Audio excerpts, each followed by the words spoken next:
అందరికీ నమస్కారాలు.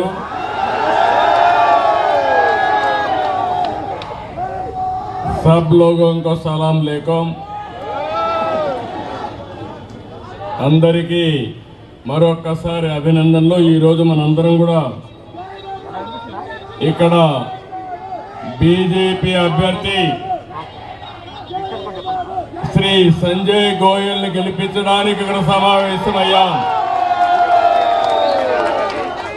గట్టిగా చప్పట్లు కొట్టి గెలిపిస్తామని సంకల్పం చేయాలి. గౌరవనీయులు కేంద్ర మంత్రివర్యులు మనోహర్ లాల్ ఖట్టర్ గారు, గౌరవనీయులు కేంద్ర మంత్రివర్యులు సివిల్ ఏవియేషన్ శాఖ మంత్రి రామ్మోహన్ నాయుడు గారు, కేంద్ర మంత్రి పెమ్మసాని చంద్రశేఖర్ గారు, గౌరవ పార్లమెంట్ సభ్యులు శ్రీ అరుణ్ గోవిల్ గారు, గౌరవ పార్లమెంట్ సభ్యులు లావు కృష్ణదేవరాయలు గారు,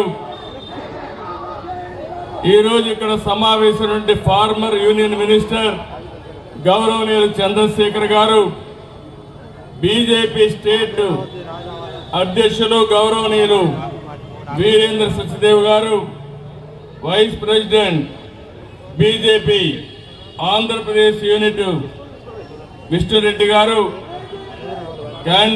అదే మాదిరిగా జిల్లా పార్టీ అధ్యక్షులు దీపక్ గాబా గారు, జిల్లా ప్రభారి గుప్తా గారు, అదే మరి రాజేష్ సోది గారు, వేదిక పైన పెద్దలు, ఢిల్లీలో నేను ఇక్కడ వస్తున్నానంటే ప్రత్యేకంగా ఈ కార్యక్రమానికి వచ్చిన తెలుగు ప్రజానీకానికి, ఢిల్లీలో కూడా చాలా మంది ఆంధ్ర సీఎం వస్తున్నాడంటే ఏమి చెప్తాడో ఇందామని వచ్చినటువంటి మన ఢిల్లీ వాసులందరికీ మనస్ఫూర్తిగా నా నమస్కారాలు, అభినందనలు. నేను ఢిల్లీలో తెలుగు వాళ్ళు ఇంతమంది ఉంటారని ఎప్పుడూ అనుకోలేదు, కానీ ఈరోజు మీ ఉత్సాహం చూస్తా ఉంటే ఢిల్లీలో ఉండే ఒక్క తెలుగు వారు కూడా బీజేపీ కాకుండా వేరే పార్టీకి ఇయ్యరు. అన్ని ఓట్లు ఏకపక్షంగా బీజేపీకే పడతాయి. ఈరోజు ఒక్క విషయం మనం గుర్తుపెట్టుకోవాలి.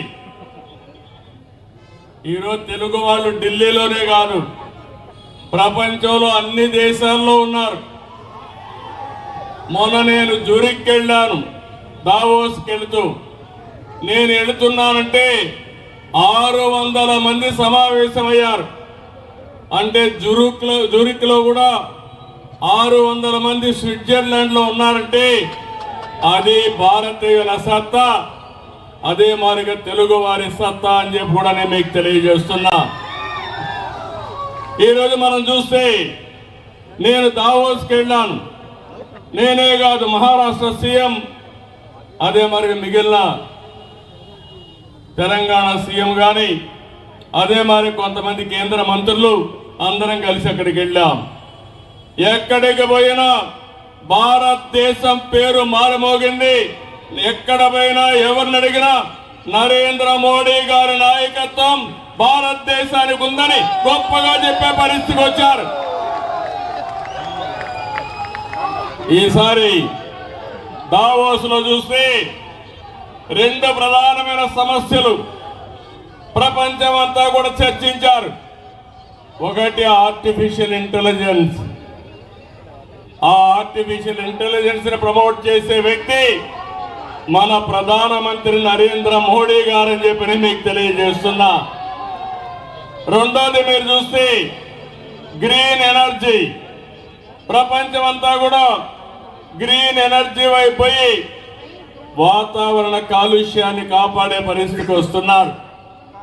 ఇవన్నీ చూస్తే మొట్టమొదటిసారిగా 2025 దావోస్ లో ప్రపంచం మొత్తం చర్చించే అంశాలు ఈ 2 ప్రధానంగా ఉన్నాయి. ఒకప్పుడు నేనే 1995లో ఇన్ఫర్మేషన్ టెక్నాలజీ గురించి మాట్లాడాను. ఇప్పుడు ఏఐ గురించి మాట్లాడుతున్నాను. ప్రతి ఒక్క ఇంటికి ఒక ఏఐ తయారు కావాలి. ఇది సాక్షాత్ ప్రధానమంత్రి నరేంద్ర మోడీ గారి విజను. ఈరోజు మీరు ఒక విషయం గుర్తుపెట్టుకోవాలి. ఢిల్లీలో ఉండే ప్రజలందరూ ఆలోచించాలి. అందులో ప్రత్యేకంగా మా తెలుగు తమ్ముళ్ళు, తెలుగు చెల్లెళ్ళు ఢిల్లీలో ఇంటింటికి వెళ్ళాలి. బీజేపీ గెలుపు దేశ చరిత్రకి ఒక మలుపని చెప్పాల్సిన బాధ్యత మీ అందరి పైన ఉంది. ఈరోజు మనందరం కూడా ఒక హిస్టారికల్ అకేషన్ లో ఉన్నాం. నేను ఎందుకు ఈ మాట మాట్లాడుతున్నానంటే, ఐటీలో మనం మొట్టమొదటిసారిగా ముందడుగేశాం. భారతీయుల్ని డిఫీట్ చేసే వాళ్ళు ప్రపంచంలో ఎవరూ లేరు. రెండోది, యువత మా తమ్ముళ్ళు ప్రపంచం అంతా దూసుకుపోయే పరిస్థితికి వచ్చారు. భారతదేశానికి డెమోగ్రఫిక్ డివిడెండ్ అంటే యువత ఒక పెద్ద ఆస్తిగా తయారైంది. మూడోది, సరైన నాయకుడు మన దేశానికి సరైన సమయంలో ఉన్నాడు. అదే నరేంద్ర మోడీ. ఈ మూడు వల్ల మీరు ఒకసారి చూస్తే దేశం దూసుకుపోయే పరిస్థితి వస్తా ఉంది. ఈరోజు ఆర్థిక వ్యవస్థలో ముందున్నాం, టెక్నాలజీలో ముందున్నాం. ఈరోజు ప్రపంచం మొత్తం భారతదేశం యొక్క బ్రాండ్ మారుమోగుతా ఉందంటే దానికి కారకుడు నరేంద్ర మోడీ అని చెప్పి నేను మీకు తెలియజేస్తున్నా. అందుకని 11 ఏళ్లుగా మీరు చూశారు. 11 సంవత్సరాల్లో మీరు చూస్తే సంక్షేమం, అభివృద్ధి, సంస్కరణ మీద నరేంద్ర మోడీ గారు దేశాన్ని శరవేగంతో ముందుకు తీసుకుపోయే పరిస్థితికి వచ్చారు. 2047 వికసిత్ భారత్. ఆ రోజుకి మీరు చూస్తే ఇండియా నెంబర్ 1 గా తయారవుతుంది. భారతీయులు ప్రపంచంలోనే శక్తివంతమైన జాతిగా తయారవుతారు. ఎన్నో సంవత్సరాలు లేదు, 24 సంవత్సరాలే తమ్ముళ్ళు, మీరందరూ గుర్తుపెట్టుకోవాలి. అయితే ఇవన్నీ ఒక ఎత్తు, ఢిల్లీకి వస్తే మాత్రం చాలా బాధ కలుగుతుంది నాకు. ఇప్పుడే ఢిల్లీకి వస్తామంటే చూశాను. ఎప్పుడో 95లో పాడుపడిపోయిన హైదరాబాద్ మారిగా ఢిల్లీ తయారైంది. ఎవరు కారణమని నేను అడుగుతున్నా మిమ్మల్ని అందరినీ. 10 ఏళ్ళు ఎవరు పరిపాలించారు ఈ ఢిల్లీని? అదే గాని డబల్ ఇంజిన్ సర్కార్ గాని వచ్చుంటే ఢిల్లీ కూడా వాషింగ్టన్ ని, న్యూయార్క్ ని తనదన్నే విధంగా తయారయ్యేది. ఈరోజు ఒక విషయం మీరు చూస్తే, ఢిల్లీకి వస్తే వెదర్ పొల్యూషన్. ఏం తమ్ముళ్ళు, ఈ గాలితో మనం ఎట్టున్నామో నాకైతే అర్థం కాలేదు. 417 ఢిల్లీ ఎయిర్ క్వాలిటీ ఇండెక్స్. అంటే చాలా మంది హైదరాబాద్కి వెళ్ళిపోదాం, బెంగళూరుకి వెళ్ళిపోదాం అనే పరిస్థితికి వస్తున్నారు.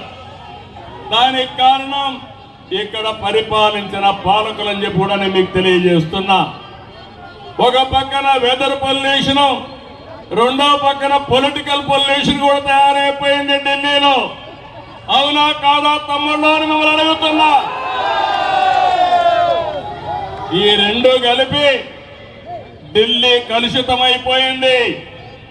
నేను అందుకనే మిమ్మల్ని అందరినీ ఒకటే కోరుతున్నా, అభివృద్ధి రాజకీయాలు, మంచి జీవన ప్రమాణాలు మీ జీవితాల్లో రావాలంటే మళ్ళీ మనమందరం కమలాన్ని గెలిపించుకోవాల్సిన అవసరం ఉంది. కమలంగాని గెలిస్తే ఢిల్లీ బాగుపడుతుందని చెప్పి కూడా నేను మీకు తెలియజేస్తున్నా. రాజధాని ఢిల్లీ, మనం గర్వపడే విధంగా రాజధాని ఉండాలి. ఎవరైనా సరే ఆలోచించేది మన ఇల్లు బాగుండాలి, మన దేశ రాజధాని బాగుండాలి, మన రాష్ట్ర రాజధాని బాగుండాలని కోరుకుంటాం. అలాంటి ఈ ప్లేస్ లో మళ్ళీ మనందరం ఊపిరి పీల్చుకోవాలంటే నరేంద్ర మోడీ గారు ఆక్సిజన్ మనకిస్తే తప్ప ఈ ఢిల్లీకి మోక్షం లేదని మరొక్కసారి ఢిల్లీ వాసులందరికీ విజ్ఞప్తి చేస్తున్నాను.